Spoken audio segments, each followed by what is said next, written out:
Good evening, everyone. Welcome to First Church of Religious Science here in New York City.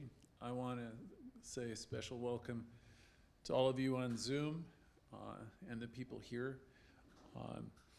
This is our self-healing class every Thursday at 7 p.m. This is a class that, a gathering of people in-house and online. I've been conducting a version of this gathering, this class, for many years. The New York Center, where we are, is where Louise Hay received her education under Raymond Charles Barker. And Louise did her home studies and her practitioner work, which to a large extent became the basis of her book, You Can Heal Your Life. I'm sure just about everybody here has this book or one of the editions of this book. As you all know, it's gone down to be one of the most successful books of its kind that we've ever seen, selling, I don't know the current number, over 60 million copies. So we're happy to continue on with the work that she did. We're very proud of the fact that she had her studies here. Every week we approach the Louise Hay material from a different place, a different angle. It's all very simple, as Louise said so often. But, you know, there's different ways to see how our consciousness works. And as you learn to practice this teaching, you can heal and have a really positive impact on every area of your life, no matter if it's your relationships, your employment, your marriage or your partnership, your outlook. And we introduce words like consciousness. And some of you come to us having been students of Gabby Bernstein or the Law of Attraction. And however you found us in whatever way you got here, I would like to suggest you're in the perfect place at the perfect time. Really, that's the way life works. There's no accidents that anyone shows up in a place like this for this type of lesson. We also want to acknowledge all the people who are watching us now all the time, every week on YouTube and Facebook. And we get all of your messages that you send into the center, and some of you are contributing to the center financially, and whatever you do, and anyone, whether it's $1 or $100, it all adds up and it allows us to do the work we're doing. So we're most grateful that you're viewing and you're commenting. So let's start with the lesson. Tonight's lesson has had a couple different names. I think I'm going to try out the name Why, the title, though I may change it. And I want to start with a quote from Buddha tonight. Buddha said, "You yourself, as much as anybody in the entire universe, deserves your love and affection." And I thought that's perfect for our self-healing class. Again, you yourself, as much as anybody in the whole universe, deserve your love and your affection. Well, Louise would say, "I love, accept, and approve of myself exactly as I am." She wanted us to take in that message. So we say it again. I love, accept, and approve of myself exactly as I am. Are you there yet? Probably not. I don't know that anybody totally loves themselves and approves of themselves, but certainly that's the goal. Because when we really love ourselves, as she said, everything in our life starts to change. And it changes rather rapidly when you get dedicated to the teaching. I have another quote before I move into the lesson by the famous psychologist, author Carl Jung. He said, "I am not what has happened to me. I am what I choose to become. So here and again, you have someone who's speaking of, we're not our history. You know, we play with the word history, mean his story. I might have a lot of stories. I explain everything that's happened, and I'll have a story and who's done me wrong or what's happened to me. But Mr. Young is saying, I am not what has happened to me. I am what I choose to become. Louise Hay's teacher was Ernest Holmes, really, who was the founder of the Science of Mind. And as many of you heard, because I say often, Dr. Holmes said, there's power, meaning you have power. There's power for good in the universe. It's in you, right? And you can use it. So we're using it either constructively, because when we're thinking positive thoughts and we're in alignment with life and the expansiveness of life, when we're in alignment with love and peace, power, joy, and beauty, and we're constructively using this power, then things start to flow with grace and ease. When we're constricted and we're judgmental and we're angry and we're upset and all the things that happen to us from time to time, we're not constructively using the power. And the thing to understand about the law of attraction, the law of mind, is this power, this source energy that's in us is responding to us, and it accepts us at our own value. The movie The Secret years ago had a big genie in the sky. Some of you might have seen the movie. And throughout the movie, this big imaginary genie had one line, which was, "Your wish is my command." So this is a simplification of how it works. If my predominant thoughts are life-giving and up, life responds to that. And if my predominant thoughts are down and downer and ain't it awful and poor me, and if I'm, it's like a teeter-totter. If I'm weighted towards the negative, if that's what I'm thinking and that's what I'm believing, then my world starts to reflect that understanding. Same is true if you learn to develop a positive approach, or the positive approach that Louise Hay often speaks of, things start to shift. If you become more, if you start assuming some of these qualities, we spoke of that recently, that was assume a virtue, assume a quality if you have it not, and practice becoming more positive, more empathetic, more loving, more caring, loving yourself more, extending all these qualities more.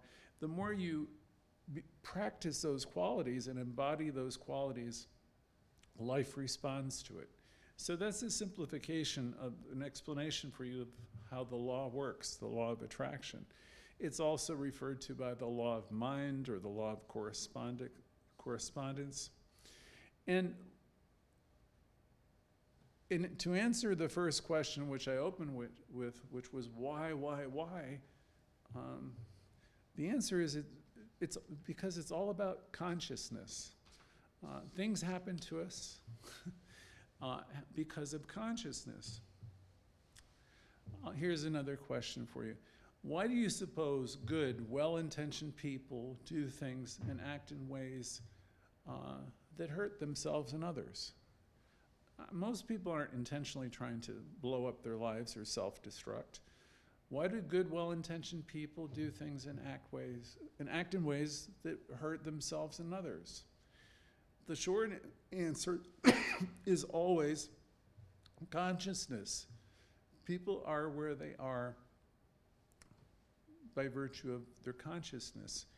When we're acting out or we're lashing out, it's because we are experiencing fear of some kind and we don't know how to process it. Speaking for myself, sometimes many things are coming at me all at once. I'm sure many of you can relate to that. It seems like too fast. Things are coming at you. And here you are enjoying your life, enjoying your morning or your afternoon, doing your thing, and all of a sudden you find yourself being challenged and all jammed up, and you thought, holy smokes, how did this happen? And your serenity's out the door. Your peace is gone also. And you find yourself, when in moments like that, giving into a part of you that you wish wasn't even there. So you then get upset or angry, and you pass this energy or angst onto the next person who is near you, who you perceive perhaps to be the cause of the problem. However, when this happens to us, we're just perpetuating the cycle of hurt and fear. And then everybody feels let down. And we do a version of this all the time. We can try to get a handle on our emotions by slowing things down. We're able to use our best thinking and faculties when we have time to think and to respond. Over the years, I've tried to put myself in places where I slow down the inbound flow so that I can respond rather than react. Just a suggestion. Sometimes in the office, there's like things coming at me from all directions. I'm at my best when I'm able to slow down the flow so I can think and respond. The 12-step programs years ago offered me a clue, and I know many of our audience are involved in different kinds of spiritual programs. Many of you were in 12-step programs. It was 40 years ago for me when I heard this simple slogan, which was, take things one day at a time. And then when I was very new, they would say, take it 1 hour at a time, or take it 1 minute at a time. Because you really want to get a hold of your power. You know, nobody wants to be always reactive. This is one method to start practicing self-love. Take things a day at a time. If you need to, take them an hour at a time. Whatever you need to do to slow it down, it's a loving thing to do. It might be a minute at a time if you're going through something that seems particularly rough. Another suggestion was to learn how to act and not react. Dr. Bill T., who was one of my favorite teachers, admitted to having a temper from time to time, and he had a strategy which he shared with us, because he said there's often a lot of inbound criticism. You know, when you're working in the ministry, for example, people oftentimes bring you a lot of heavy stuff, and it's difficult to please everyone. In fact, it's impossible. So he said, sometimes I felt like people were trying to goad me into an argument. And he said, I knew it wouldn't be pretty if I reacted. So his way of taming all that, he used to say in his classes and suggest for us, if we were in similar situations, to say, when he's being challenged a lot, he said, my healthy side will take this under advisement. And I used to laugh when I would hear him say it, because I understand he was human. He was really a great teacher, but he was human, and we're all human, and we're all likely to react if there's a lot of stuff going on or coming at us all at one time. Our goal is to slow ourselves down as soon as we can, and that's really self-love. We talked a lot this past year about, we learned a slogan from an old Coca-Cola slogan from the 1920s, which was taking the pause that refreshes. So our goal here is to slow ourselves down, and as soon as we can, and that's really an act of self-care. And then when we're cool down, we can become better at responding, and then we allow some of that inner guidance to come forward, because we have spirit within us, and it will guide us if you just give it a moment or two. It'll come to you, and you can come from a peaceful position and not react, but respond from a more centered place. While I'm at it with these old lessons and sayings, one day at a time, one moment at a time, and I can see peace instead of this, and all of these things which I've presented to you week after week, there was another, which was easy does it. And I remember, so I was taught to slow down, take a breath, take a few breaths. Realize whatever it is not the end of the world. I could see peace instead. And allow yourself a moment to regroup rather than react. Now, I find it difficult or hard to do this myself when everything seems to be happening all at one time. We all have to learn how to become the guardian at the gate. By that I mean, you're a person. When everything's coming at you all at once, somehow or another you have to slow it down. Ideally, as we get involved in this teaching and we practice it, we get to a point where we're able to walk through most things and we're undisturbed. I've heard the word over the years, unflappable, meaning when things are happening and going crazy, we're in a place, we're centered pretty well, so we don't react to stuff. Because we really get the fact that all these folks are doing the best they can, and we try not to take it personally. So if you're practicing the teaching, you're developing a commitment, not to be disturbed and not to take things personally. So we get pretty good in not personalizing the things that other people are doing. We care about people very much, I promise you. But as we get involved in the teaching, we get to a place where we're getting better and better at not reacting until those moments where we do react. But it's a practice and we get better at it. As you get involved in spiritual practice and you develop a more mystical approach to life, you're really coming from the place that all is well and everything is good and there's God in all things. So on one level, when we're in these moments, we know it has nothing to do with us. But we have this, we're human, so that human factor, sometimes we forget. And it's not pretty when we forget.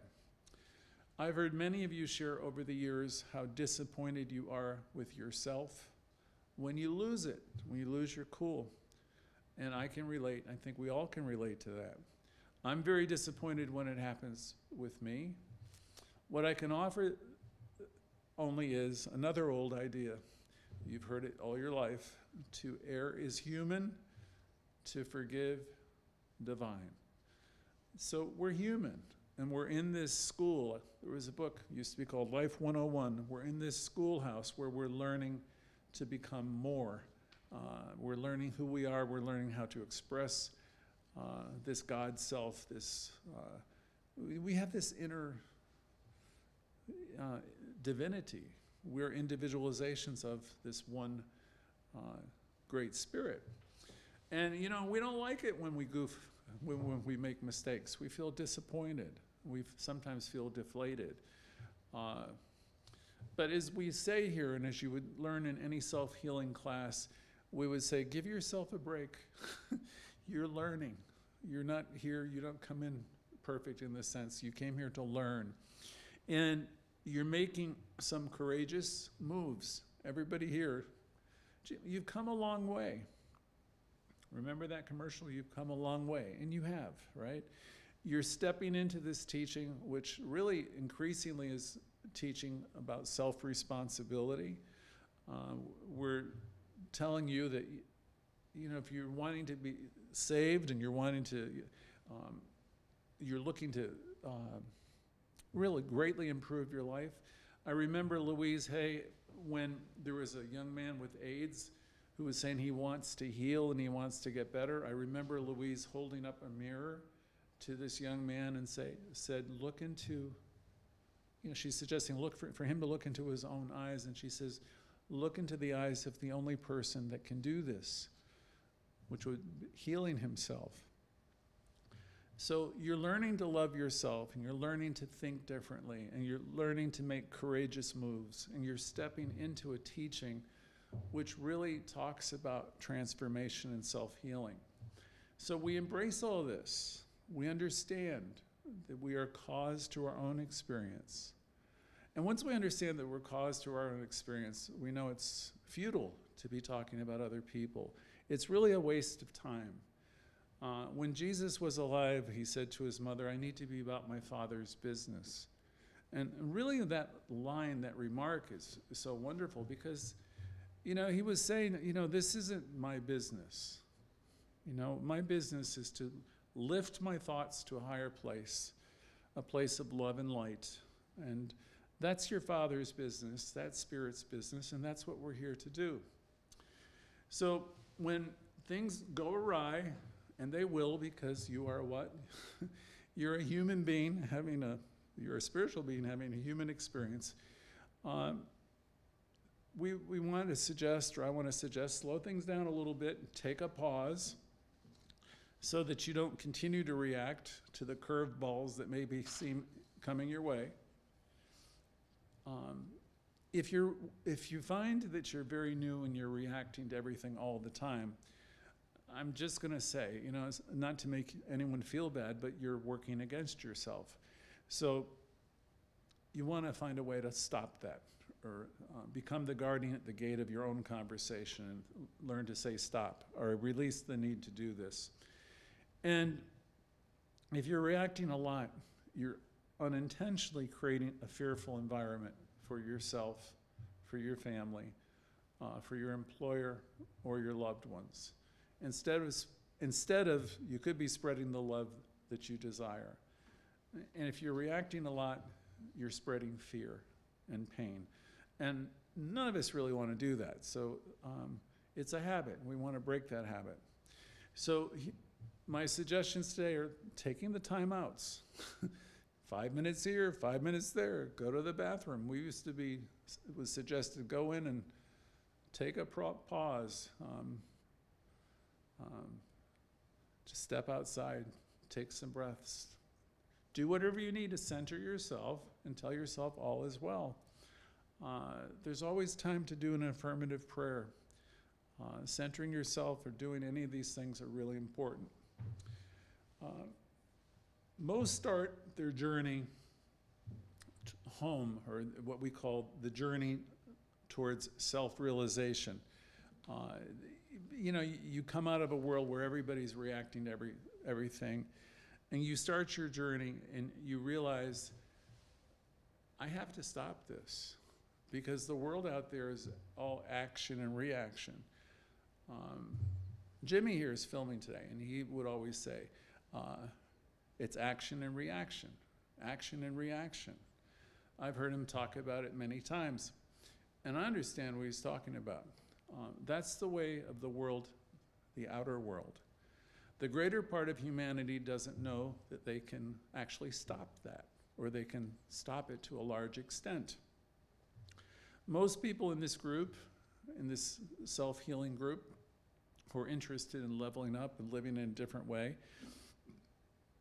most people here who are upset, and if you've been insulted or you're hurting, will react, yell, scream, maybe even curse. You know, or you'll be quiet till you reach a boiling point. This large group of people, when I'm speaking about most people in this group, I'm talking about the world at large. This large group of people, which is probably most of humanity, haven't learned how to express or control their emotions. There's not a lot of introspection, and there's not a lot of effort to process their emotions. So as you come into our group and these type of classes, as you learn to love yourself more, you begin to process your feelings a little bit differently. You'll let yourself feel the disappointment, or you'll let yourself feel some of the pain. And the pain that's come your way is there to be instructive. So we choose to listen quietly for guidance about how best to respond, and let guidance come in and help you with your responses. My best suggestion on this subject in the context of a self-love, self-esteem class is to understand that your feelings of fear, anger, and all of that are not fact. They're not factual. They are a reaction. And they're very disappointing when we're having them. So we want to feel what we need to feel, and we want to be mindful. Sometimes take a step back. And as you take a step back, it'd be good to have some affirmations ready for such occasions. I have many that I share with you all the time. One of which is I release the need to give my power away. Another is I refuse to be offended. Another is everything is perfect. Another is I know this person is doing the best they can with what the information they have. Another one, when you're finding yourself upset in these kind of moments, might be, I'm sure there's a misunderstanding here. And I promise you, there always is. When people are really upset, and rather than go there and pointing the fingers, you know, you could say, I'm sure there's a misunderstanding. There's always a misunderstanding when people are, you know, in places of conflict.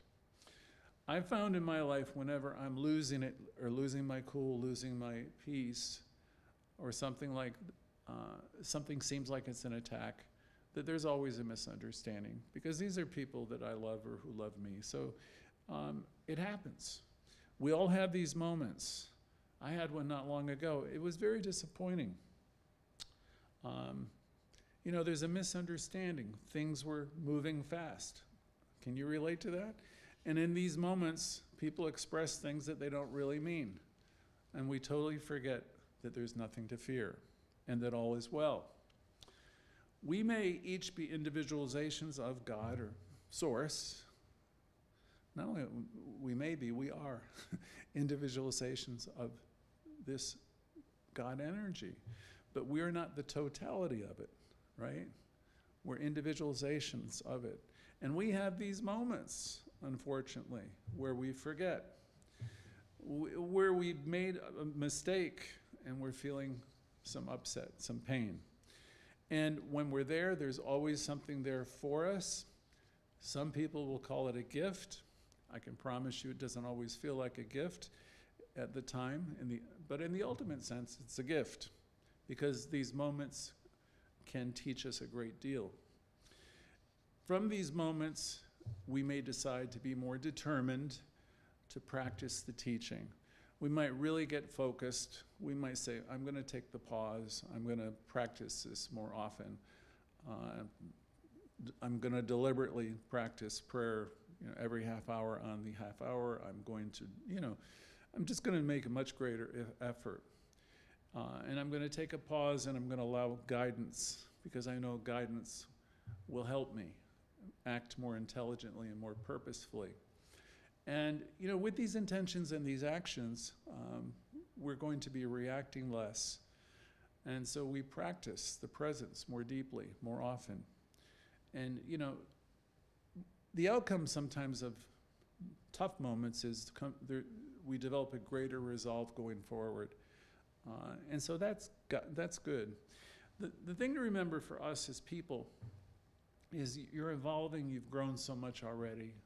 Everybody in this call in your own way, I know you've overcome a lot. I know I've overcome a lot. So we're all evolving, or what we used to play with the word, we're evoluting. You know, life is moving forward. Nobody's in the same place a year or two later. And we're always more than what we were before.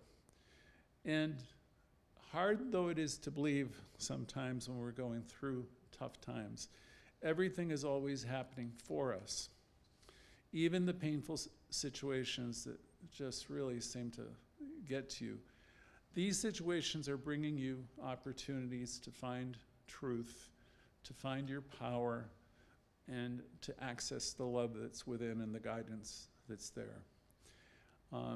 Our teaching isn't about becoming a doormat or a pacifist.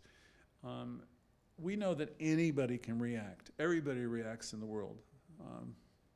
As I said before, it seems like the whole world is reacting to everything. But if you think of any person that you've ever studied who was considered a holy man or holy woman, everyone I thought of yesterday when I was preparing this, in every case reacted at times. So, you know, they're human beings, right? And they make errors, and out of these errors, they always had, they learned great lessons.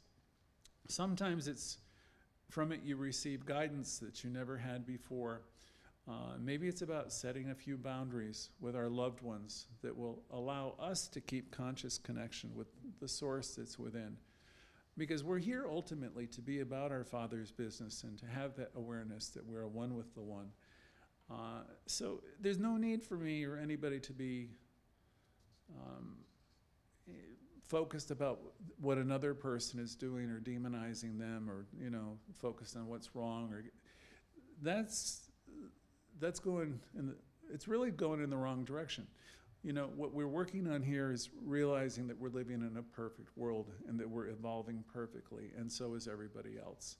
That's the consciousness I think that you want, is to know that you are one with the One, you're evolving, and everyone else is also. The next time someone does something that feels painful to you, instead of firing off a reaction right away with a whole bunch of words, try to remember that pause. Maybe you want to excuse yourself for a couple moments. Take a few moments to be quiet with yourself. And just because the phone is ringing, it doesn't mean you have to take every single call. Take a moment to get your bearings, center yourselves, and then when you're able, call them back. Once again, loving yourself enough. We want to love ourselves enough to practice, to know that all is well. So we take a moment with the first step of affirmative prayer. I've taught it to you before. I will teach a whole lesson on affirmative prayer soon. The first step of affirmative prayer involves connecting with Source. And usually we start out affirming with a recognition. We'll say, I recognize and I know that there is this creative energy, and this energy, this power is in me. And then let yourself feel the power that's in you. Say it. I recognize and I know this power is here, it's present, it's in me. Let yourself feel it. Feel it, feel it, feel it. There is this power that's everywhere, and it's in me. And allow this loving energy to fill you up. First recognize it, and then let yourself feel it. And know that this power is in you, operating through you, and it responds to you. Your emotions, by the way, are not you. You can think of them almost like a storm that's passing through you. So when you're having these moments where you're angry or you're upset, you can wait until whatever emotion has passed. And from this place of knowing and realization that you are one with the One, allow yourself to be guided to the appropriate response, a response based first in love and respect for yourself and your own incredible, infinite worth. And when you let yourself then go from that place of knowing I'm one with the One, let that expand to realize that I'm one with everyone. And that everyone, I'm loving myself and I'm loving everyone else. And this is what we do in the teaching. We love ourselves and we do our best to extend it to others over and over again. We forgive ourselves if we've blown it in any given day, and we get back on track. We're quick to make amends if they're necessary. We know that there's nothing enlightened about holding a grudge of any kind. Some people call it radical self-love and appreciation. I don't know if that's the best term, but I do know it's really important to love ourselves and stand up and learn how to create inner peace. I don't know about any of you, but I don't like a lot of confusion, noise, or craziness. I recall from one of my classes, ministerial classes, the word equanimity, fancy word. And I looked it up to make sure everybody understood what it means and remind myself also. Equanimity means being in a state of calmness and even-mindedness, especially in difficult situations. It's a quality of being able to remain centered and balanced, no matter what external circumstances are going on. For a truth student, which is what most of you are, a person's really trying to elevate your life, love yourself, and get the best out of life. For a truth student, a person who is working on themselves, learning to evolve and love themselves and developing equanimity is important because it helps us to cultivate a clear and open mind. We don't want to be judgmental about anybody or anything.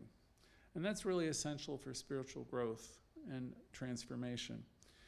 When we're able to be this and be this person, we become kind of like unflappable. We're not taking things personally.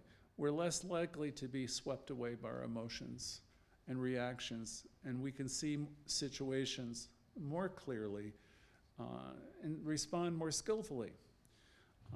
We can act and take action after we take a pause, and we don't react so much. Most of the people I've seen really working this teaching, I've known a few who really are amazing over the years, have this, again, this quality of being unflappable. And that's not to say that you'll never see them react, but you don't see it much, and there is this something where they're not taking every darn thing personally. There is a trust that you see in these folks that all is well and everything's working out. Equanimity helps us let go of attachments, anger, resentments, which often are the major source of suffering. Overall, developing this inner peace, this inner calm, turning down the dial on all the noise and the negative chatter will help us to live more fully in the present with greater peace, clarity. The world, as we know, if you turn on the news, and I don't advise it, is constantly changing. And somehow, some way, we, in our own thoughts and minds, need to become the guardian at the gate. We can intend to create peace. We can have peace. We can see peace instead of any type of conflict. We don't have to react really if we learn to be a little bit more mindful and slow it down. Most people in the world do not have this teaching, and we have it, so it's really exciting. The question is, are you using this power that you have? Are you working with this power? Are you working on yourself? We have great compassion for people wherever they are. They may never understand us or our perspective. Our teaching is focused on positive change, self-healing, self-love, and on doing our best to extend that love, what we have, to the world. We know everyone is on their own divine journey. All are one with life, and everybody's uniquely supplied and equipped in ways we cannot understand. I'll close by saying a couple more things. Love yourself. You are more powerful than you'll ever know. Louise spoke of taking the positive approach, suggesting when we approach life this way, we're able to accept what comes our way with an open heart and mind. We're able to stay focused on our goals in the midst of difficulty. And we're able to maintain a sense of joy and peace, even when there's pain and suffering. We absolutely know that we can see peace instead of any situation. We have the power to do that. We can see the God in the good.